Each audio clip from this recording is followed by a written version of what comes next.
আপনারা জানেন যে ভারতীয় জনতা পার্টি এবং মাননীয় প্রধানমন্ত্রী নরেন্দ্র মোদীজি বাংলার মানুষের পাশে আছেন। আজকে সেই কারণে মাননীয় প্রধানমন্ত্রী আর কিছুক্ষণের মধ্যেই প্রায় ৫,০০০ কোটি টাকার উন্নয়ন প্রকল্পের শিলান্যাস করবেন। আজকে আপনারা জানেন যে আমাদের এই পশ্চিমবঙ্গের সরকার এবং মাননীয় মুখ্যমন্ত্রী মমতা বন্দ্যোপাধ্যায় আজকে বাঙালি অস্মিতা নিয়ে কথা বলছেন, কিন্তু মমতা ব্যানার্জি আপনি বাংলার মানুষের জন্য কি করেছেন?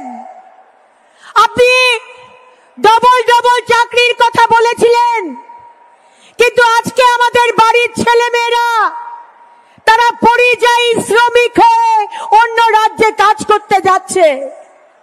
আজকে আপনি বাঙালি অস্মিতার কথা বলেন, কিন্তু ২৬,০০০ শিক্ষক শিক্ষিকা বাংলার তারা রাস্তায় আর্তনাদ করছে, তারা চাকরি ফেরত চাইছে। আর আপনি অযোগ্যদের পাশে দাঁড়িয়ে বারবার আদালতে যাচ্ছেন যাতে যোগ্য শিক্ষকদের আপনি বলি দিতে পারেন। আপনি বাঙালি অস্মিতার কথা বলেন, আজকে আরজি করের অভয়া তাকে ধর্ষণ করে খুন করা হয়। আজকে হাঁসখালি ছোট্ট বোন, আপনি বলেন তার পেটে বাচ্চা ছিল, তার প্রেম ছিল।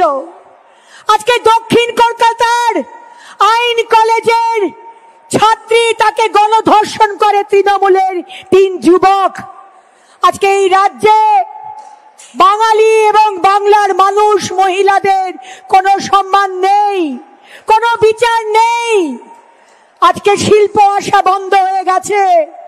আজকে আপনি অনেক প্রতিশ্রুতি দিয়েছিলেন, কিন্তু কোনো প্রতিশ্রুতি আপনি রাখেননি।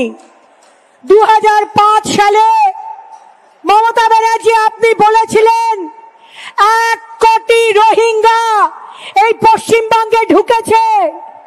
২০০৬ সালে আপনি কাগজের দিস্তা পার্লামেন্টে ডেপুটি স্পিকারের মুখে ছুঁড়েছিলেন, সেই দিনকে আপনি প্রতিবাদ করেছিলেন। কিন্তু আজকে এই সরকার এবং মমতা ব্যানার্জি রাস্তায় নামছে রোহিঙ্গা আর বাংলাদেশ অনুপ্রবেশকারীদের সমর্থন দেবার জন্য, তাদের সুরক্ষা দেবার জন্য।